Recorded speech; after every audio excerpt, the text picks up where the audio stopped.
नमस्कार. आज 14 ऑगस्ट म्हणजेच विभाजन विभीषिका स्मृती दिवस. या दिवशी बळी गेलेल्या अनेक निष्पाप लोकांना आदरांजली वाहण्याचा हा दिवस आहे. त्यासाठी सर्वप्रथम विभाजन म्हणजे काय, विभीषिका म्हणजे काय याचं आपण थोडक्यात माहिती पाहणार आहोत. विभाजन म्हणजे फाळणी आणि विभीषिका याचा अर्थ वेदना. फाळणीच्या वेदनांची आठवण करून देणारा हा आजचा दिवस आहे. पंतप्रधान नरेंद्र मोदी यांनी 2021 मध्ये या दिवसाची घोषणा केलेली आहे. नवीन पिढीला फाळणीच्या दुःखाची जाणीव व्हावी व सामाजिक जागृती व्हावी हा त्याच्या मागचा उद्देश आहे.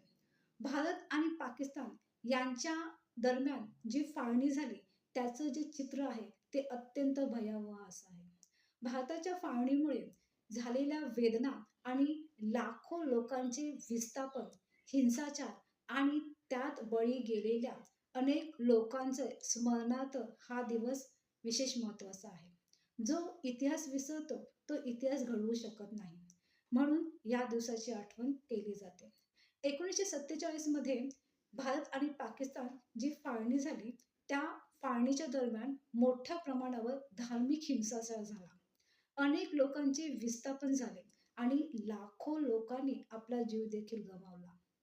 या दिवसाच्या माध्यमातून लोकांना शिकवलं जातं की द्वेष आणि हिंसा किती भयावह आहे, त्यांचे परिणाम किती घातक होऊ शकतात. त्याचप्रमाणे समाजामध्ये एकता, बंधुता आणि समता ही वाढवणे फार गरजेचं आहे, हे दर्शवणारा आजचा दिवस आहे. त्याचप्रमाणे ज्या निष्पाप लोकांचा बळी गेला त्यांना आदरांजली वाहण्याचा हा आजचा दिवस आहे. या फाळणीच्या दुष्परिणामामध्ये बघितलं तर जवळजवळ 15 दशलक्ष लोकांचे विस्थापन झालेलं आहे आणि 1 दशलक्षाहून अधिक लोकांची हत्या झालेली आहे आणि जवळजवळ 75,000 स्त्रियांवर अत्याचार झाले.